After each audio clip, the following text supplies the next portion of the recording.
Olá, saudações a você, querido inscrito e ouvinte, que está a prestigiar o meu trabalho. Na audição de hoje um conto de Machado de Assis, nomeado A Chinela Turca. Publicado no ano de 1882. Por gentileza, se o meu trabalho lhe trouxe agrado, deixe seu like e se inscreva no canal. Caso obteve uma experiência de desagrado, deixe nos comentários, pois a vossa avaliação será considerada e aplicada. Desde já, agradeço pela preferência e desejo-lhe uma excelente audição. A Chinela Turca. Vede o bacharel Duarte. Acaba de compor o mais teso e correto laço de gravata que apareceu naquele ano de 1850, e anunciam-lhe a visita do Major Lopo Alves. Notai que é de noite, e passa de 9 horas. Duarte estremeceu, e tinha duas razões para isso. A primeira era ser o major, em qualquer ocasião, um dos mais enfadonhos sujeitos do tempo. A segunda é que ele preparava-se justamente para ir ver, em um baile, os mais finos cabelos loiros e os mais pensativos olhos azuis que este nosso clima, tão avaro deles, produzira. Datava de uma semana aquele namoro. Seu coração, deixando-se prender entre duas valsas, confiou aos olhos, que eram castanhos, uma declaração em regra, que eles pontualmente transmitiram à moça, 10 minutos antes da ceia, recebendo favorável resposta logo depois do chocolate. 3 dias depois, estava a caminho a primeira carta, e pelo jeito que levavam as coisas não era de admirar que, antes do fim do ano, estivessem ambos a caminho da igreja. Nestas circunstâncias, a chegada de Lopo Alves era uma verdadeira calamidade. Velho amigo da família, companheiro de seu finado pai no exército, tinha jus o major a todos os respeitos. Impossível despedi-lo ou tratá-lo com frieza. Havia felizmente uma circunstância atenuante: o major era aparentado com Cecília, a moça dos olhos azuis, e em caso de necessidade, era um voto seguro. Duarte enfiou um chambre e dirigiu-se para a sala, onde Lopo Alves, com um rolo debaixo do braço e os olhos fitos no ar, parecia totalmente alheio à chegada do bacharel. Que bom vento trouxe a Catumbi a semelhante hora? Perguntou Duarte, dando à voz uma expressão de prazer, aconselhada não menos pelo interesse que pelo bom tom. Não sei se o vento que me trouxe é bom ou mau, respondeu o major sorrindo por baixo do espesso bigode grisalho, sei que foi um vento rijo. Vai sair? Vou ao Rio Comprido. Já sei, vai à casa da viúva Menezes. Minha mulher e as pequenas já lá devem estar, eu irei mais tarde, se puder. Creio que é cedo, não? Lopo Alves tirou o relógio e viu que eram 9h30. Passou a mão pelo bigode, levantou-se, deu alguns passos na sala, tornou a sentar-se e disse: dou-lhe uma notícia, que certamente não espera. Saiba que fiz um drama. Um drama! Exclamou o bacharel. Que quer? Desde criança padeci destes achaques literários. O serviço militar não foi remédio que me curasse, foi um paliativo. A doença regressou com a força dos primeiros tempos. Já agora não há mais remédio senão deixá-la, e ir simplesmente ajudando a natureza. Duarte recordou-se de que efetivamente o major falava noutro tempo de alguns discursos inaugurais, 2 ou 3 nênias e boa soma de artigos que escrevera acerca das campanhas do Rio da Prata. Havia porém muitos anos que Lopo Alves deixara em paz os generais platinos e os defuntos, nada fazia supor que a moléstia volvesse, sobretudo caracterizada por um drama. Esta circunstância explicá-la-ia o bacharel, se soubesse que Lopo Alves algumas semanas antes, assistira à representação de uma peça do gênero ultrarromântico, obra que lhe agradou muito e lhe sugeriu a ideia de afrontar as luzes do tablado. Não entrou o major nestas minuciosidades necessárias, e o bacharel ficou sem conhecer o motivo da explosão dramática do militar. Nem o soube, nem curou disso. Encareceu muito as faculdades mentais do major, manifestou calorosamente a ambição que nutria de o ver sair triunfante naquela estreia, prometeu que o recomendaria a alguns amigos que tinha no correio mercantil, e só estacou e empalideceu quando viu o major, trêmulo de bem-aventurança, abrir o rolo que trazia consigo. Agradeço-lhe as suas boas intenções, disse Lopo Alves, e aceito o obséquio que me promete, o antes dele, porém, desejo outro. Sei que é inteligente e lido, há de me dizer francamente o que pensa deste trabalho. Não lhe peço elogios, exijo franqueza e franqueza rude. Se achar que não é bom, diga-o sem rebuço. Duarte procurou desviar aquele cálice de amargura, mas era difícil pedi-lo, e impossível alcançá-lo. Consultou melancolicamente o relógio, que marcava 9h55, enquanto o major folheava paternalmente as 180 folhas do manuscrito. Isto vai depressa, disse Lopo Alves, e eu sei o que são rapazes e o que são bailes. Descanse que ainda hoje dançará 2 ou 3 valsas com ela, se a tem, ou com elas. Não acha melhor irmos para o seu gabinete? Era indiferente, para o bacharel, o lugar do suplício ou acedeu ao desejo do hóspede. Este, com a liberdade que lhe davam as relações, disse ao moleque que não deixasse entrar ninguém. O algoz não queria testemunhas. A porta do gabinete fechou-se, o Lopo Alves tomou lugar ao pé da mesa, tendo em frente o bacharel, que mergulhou o corpo e o desespero numa vasta poltrona de marroquim, resoluto a não dizer palavra para ir mais depressa ao termo. O drama dividia-se em 7 quadros. Esta indicação produziu um calafrio no ouvinte. Nada havia de novo naquelas 180 páginas, senão a letra do autor. O mais eram os lances, os caracteres, as ficeles, e até o estilo dos mais acabados tipos do romantismo desgrenhado. Lopo Alves cuidava pôr por obra uma invenção, quando não fazia mais do que alinhavar as suas reminiscências. Noutra ocasião, a obra seria um bom passatempo. Havia logo no primeiro quadro, espécie de prólogo, uma criança roubada à família, um envenenamento, 2 embuçados, a ponta de um punhal e quantidade de adjetivos não menos afiados que o punhal. No segundo quadro dava-se conta da morte de um dos embuçados, que devia ressuscitar no terceiro, para ser preso no quinto, e matar o tirano do sétimo. Além da morte aparente do embuçado, havia no segundo quadro o rapto da menina, já então moça de 17 anos, um monólogo que parecia durar igual prazo, e o roubo de um testamento. Eram quase 11 horas quando acabou a leitura deste segundo quadro. Duarte mal podia conter a cólera, era já impossível ir ao Rio Comprido. Não é fora de propósito conjecturar que, se o major esperasse naquele momento, Duarte agradecia a morte como um benefício da providência. Os sentimentos do bacharel não faziam crer tamanha ferocidade, ou mais a leitura de um mau livro é capaz de produzir fenômenos ainda mais espantosos.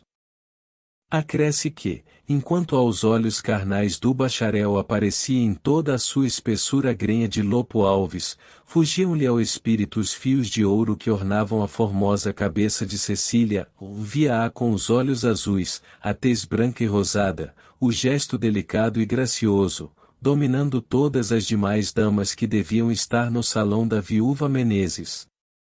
Via aquilo, e ouvia mentalmente a música, a palestra, o soar dos passos, e o ruge-ruge das sedas, enquanto a voz rouquenha e sensaborona de Lopo Alves ia desfiando os quadros e os diálogos, com a impassibilidade de uma grande convicção. Voava o tempo, e o ouvinte já não sabia a conta dos quadros. Meia-noite soara desde muito, o baile estava perdido. De repente, viu Duarte que o major enrolava outra vez o manuscrito, erguia-se, impertigava-se, cravava nele uns olhos odientos e maus, e saía arrebatadamente do gabinete. Duarte quis chamá-lo, mas o pasmo tolhera-lhe a voz e os movimentos. Quando pôde dominar-se, ouviu o bater do tacão rijo e colérico do dramaturgo na pedra da calçada. Foi à janela, nada viu nem ouviu, o autor e drama tinham desaparecido. Por que não fez ele isso há mais tempo? Disse o rapaz suspirando. O suspiro mal teve tempo de abrir as asas e sair pela janela fora, em demanda do Rio Comprido, quando o moleque do bacharel veio anunciar-lhe a visita de um homem baixo e gordo. A esta hora? Exclamou Duarte. A esta hora, repetiu o homem baixo e gordo, entrando na sala. A esta ou a qualquer hora, pode a polícia entrar na casa do cidadão, uma vez que se trata de um delito grave. Um delito. Creio que me conhece, e não tenho essa honra. Sou empregado na polícia. Mas que tenho eu com o senhor? De que delito se trata? Pouca coisa, um furto. O senhor é acusado de ter subtraído uma chinela turca. Aparentemente não vale nada ou vale pouco a tal chinela. Mas há chinela e chinela. Tudo depende das circunstâncias. O homem disse isto com um riso sarcástico, e cravando no bacharel uns olhos de inquisidor. Duarte não sabia sequer da existência do objeto roubado. Concluiu que havia equívoco de nome, e não se zangou com a injúria irrogada à sua pessoa, e de algum modo à sua classe, atribuindo-se-lhe a ratonice. Isto mesmo disse ao empregado da polícia, acrescentando que não era motivo, em todo caso, para incomodá-lo a semelhante hora. Há de perdoar-me, disse o representante da autoridade. A chinela de que se trata vale algumas dezenas de contos de réis, é ornada de finíssimos diamantes, que a tornam singularmente preciosa. Não é turca só pela forma, mas também pela origem. A dona, que é uma de nossas patrícias mais viajeiras, esteve, há cerca de 3 anos no Egito, onde a comprou a um judeu. A história, que este aluno de Moisés referiu acerca daquele produto da indústria muçulmana, é verdadeiramente miraculosa, e, no meu sentir, perfeitamente mentirosa. Mas não vem ao caso dizê-la. O que importa saber é que ela foi roubada e que a polícia tem denúncia contra o senhor. Neste ponto do discurso, chegará-se o homem à janela, o Duarte suspeitou que fosse um doido ou um ladrão. Não teve tempo de examinar a suspeita, porque dentro de alguns segundos, viu entrar 5 homens armados, que lhe lançaram as mãos e o levaram, escada abaixo, sem embargo dos gritos que soltava e dos movimentos desesperados que fazia. Na rua havia um carro, onde o meteram à força.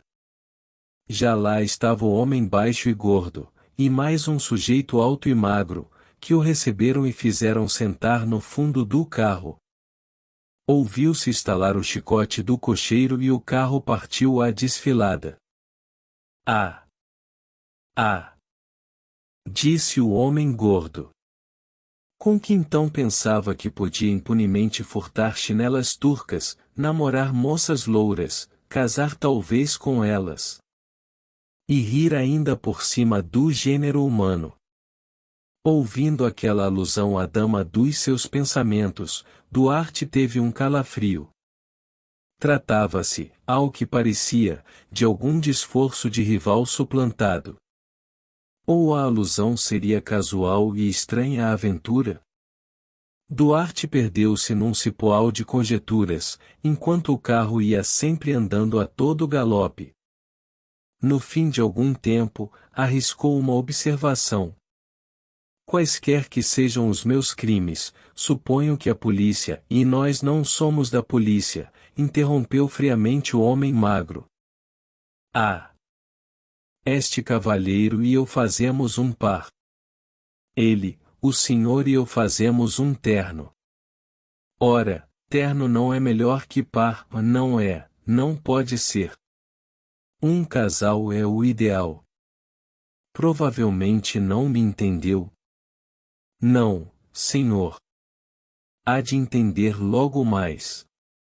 Duarte resignou-se à espera, enfronhou-se no silêncio, derreou o corpo, e deixou correr o carro e a aventura. Obra de 5 minutos depois estacavam os cavalos. Chegamos, disse o homem gordo. Dizendo isto, tirou um lenço da algibeira e ofereceu-o ao bacharel para que tapasse os olhos. Duarte recusou, mas o homem magro observou-lhe que era mais prudente obedecer que resistir. Não resistiu o bacharel, atou o lenço e apiou-se. Ouviu, daí a pouco, render uma porta ou duas pessoas, provavelmente as mesmas que o acompanharam no carro, seguraram-lhe as mãos e o conduziram por uma infinidade de corredores e escadas. Andando, ouvia o bacharel algumas vozes desconhecidas, palavras soltas, frases truncadas. Afinal pararam e disseram-lhe que se sentasse e destapasse os olhos. Duarte obedeceu, mas ao desvendar-se, não viu ninguém mais. Era uma sala vasta, assaz iluminada, trastejada com elegância e opulência. Era talvez sobreposse a variedade dos adornos, contudo, a pessoa que os escolhera devia ter gosto apurado. Os bronzes, charões, tapetes, espelhos, a cópia infinita de objetos que enchiam a sala, era tudo da melhor fábrica. A vista daquilo restituiu a serenidade de ânimo ao bacharel, ou não era provável que ali morassem ladrões. Reclinou-se o moço indolentemente na otomana. Na otomana. Esta circunstância trouxe à memória do rapaz o princípio da aventura e o roubo da chinela.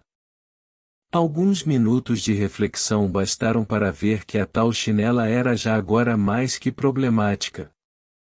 Cavando mais fundo no terreno das conjeturas, pareceu-lhe achar uma explicação nova e definitiva.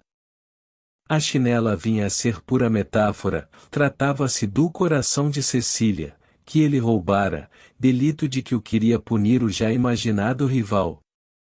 A isto deviam ligar-se naturalmente as palavras misteriosas do homem magro: o par é melhor que o terno, um casal é o ideal.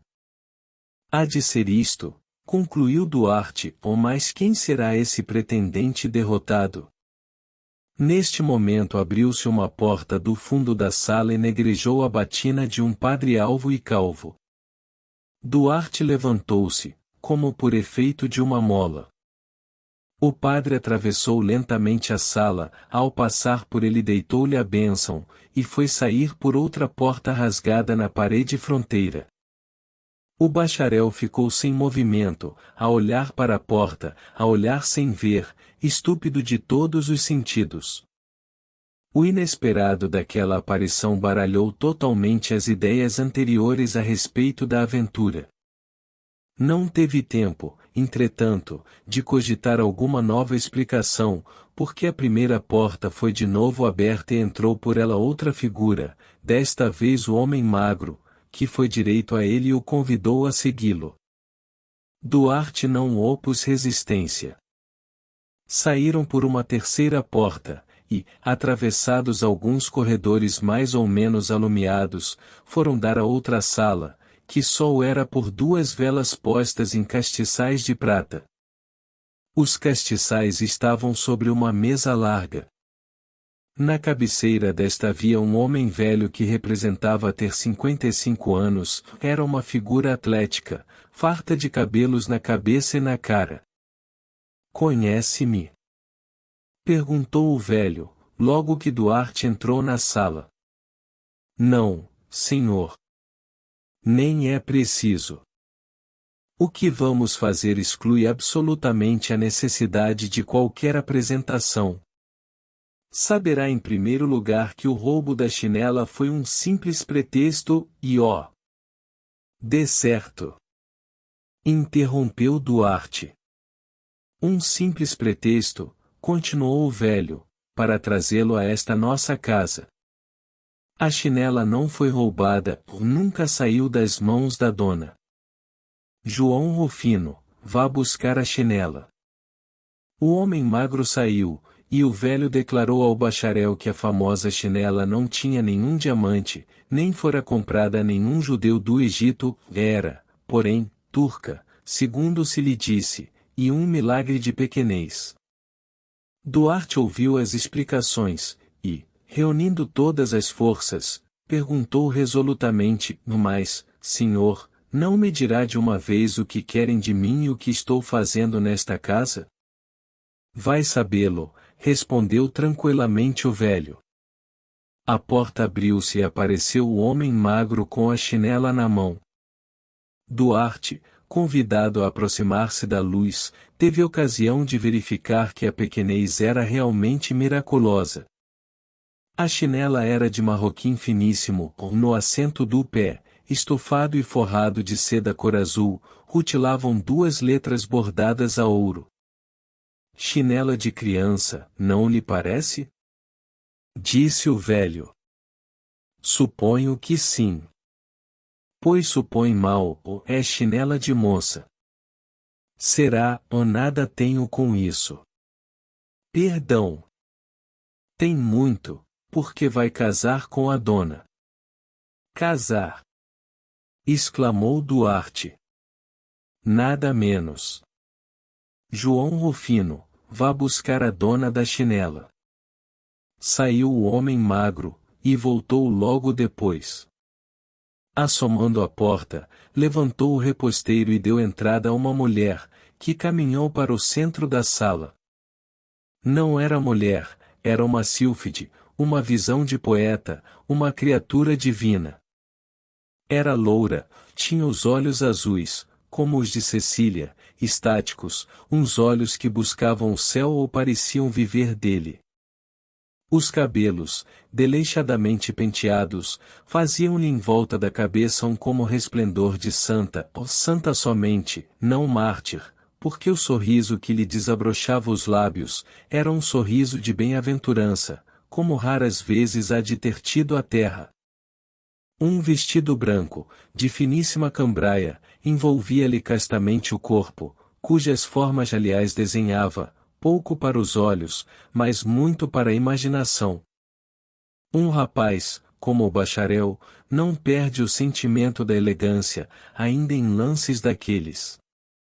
Duarte, ao ver a moça, compôs o chambre, apalpou a gravata e fez uma cerimoniosa cortesia, a que ela correspondeu com tamanha gentileza e graça, que a aventura começou a parecer muito menos aterradora. "Meu caro doutor, esta é a noiva." A moça abaixou os olhos, o Duarte respondeu que não tinha vontade de casar. "Três coisas vai o senhor fazer agora mesmo", continuou impassivelmente o velho, "a primeira, é casar, a segunda, escrever o seu testamento, a terceira engolir droga do levante e veneno." Interrompeu Duarte. "Vulgarmente é esse o nome, e eu dou-lhe outro, passaporte do céu." Duarte estava pálido e frio. Quis falar, não pôde, um gemido, sequer, não lhe saiu do peito. Rolaria ao chão, se não houvesse ali perto uma cadeira em que se deixou cair. "O senhor", continuou o velho, "tem uma fortunazinha de 150 contos. Esta pérola será a sua herdeira universal. João Rufino, vá buscar o padre." O padre entrou, o mesmo padre calvo que abençoara o bacharel pouco antes, e entrou e foi direto ao moço, engrolando sonolentamente um trecho de Neemias ou qualquer outro profeta menor, travou-lhe da mão e disse: levante-se. Não. Não quero. Não me casarei. E isto? Disse da mesa o velho, apontando-lhe uma pistola. Mas então é um assassinato?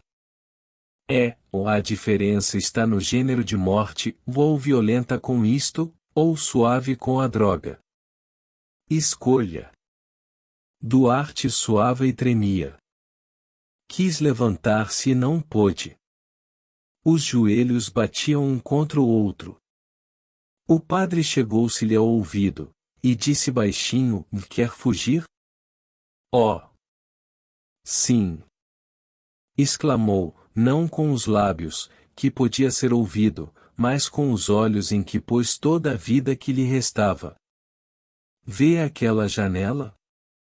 Está aberta, e embaixo fica um jardim. Atire-se dali sem medo. Oh! Padre! Disse baixinho o bacharel. Não sou padre, sou tenente do exército. Não diga nada. A janela estava apenas cerrada, via-se pela fresta uma nesga do céu, já meio claro. Duarte não hesitou, coligiu todas as forças, deu um pulo do lugar onde estava e atirou-se a Deus misericórdia por ali abaixo. Não era grande altura, a queda foi pequena, e ergueu-se o moço rapidamente, mas o homem gordo, que estava no jardim, tomou-lhe o passo. Que é isso? Perguntou ele rindo. Duarte não respondeu, fechou os punhos, bateu com eles violentamente nos peitos do homem e deitou a correr pelo jardim fora. O homem não caiu, sentiu apenas um grande abalo, e, uma vez passada a impressão, seguiu no encalço do fugitivo. Começou então uma carreira vertiginosa. Duarte ia saltando cercas e muros, calcando canteiros, esbarrando árvores, que uma ou outra vez se lhe erguiam na frente. Escorria-lhe o suor em bica, alteava-se-lhe o peito, as forças iam a perder-se pouco a pouco, tinha uma das mãos feridas, a camisa salpicada do orvalho das folhas, 2 vezes esteve a ponto de ser apanhado, o chambre pegara-se-lhe em uma cerca de espinhos. Enfim, cansado, ferido, ofegante, caiu nos degraus de pedra de uma casa, que havia no meio do último jardim que atravessara. Olhou para trás, não viu ninguém, o perseguidor não o acompanhará até ali. Podia vir, entretanto, o Duarte ergueu-se a custo, subiu os 4 degraus que lhe faltavam, e entrou na casa, cuja porta, aberta, dava para uma sala pequena e baixa. Um homem que ali estava, lendo um número do Jornal do Comércio, pareceu não o ter visto entrar. Duarte caiu numa cadeira. Fitou os olhos no homem.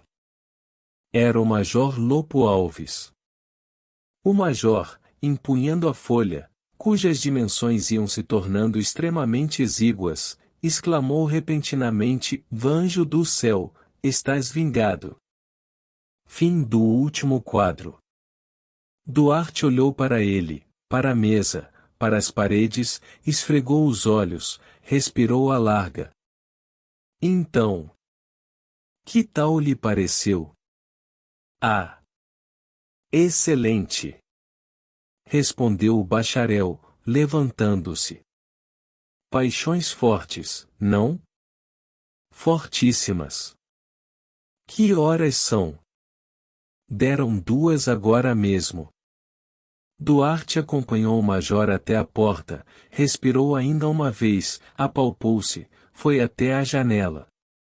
Ignora-se o que pensou durante os primeiros minutos, ou mais, a cabo de 1/4 de hora, eis o que ele dizia consigo: ninfa, doce amiga, fantasia inquieta e fértil, Tu me salvaste de uma ruim peça com um sonho original, substituíste meu tédio por um pesadelo, foi um bom negócio. Um bom negócio e uma grave lição. Provaste-me ainda uma vez que o melhor drama está no espectador e não no palco. Fim. Esta foi a obra narrada deste vídeo.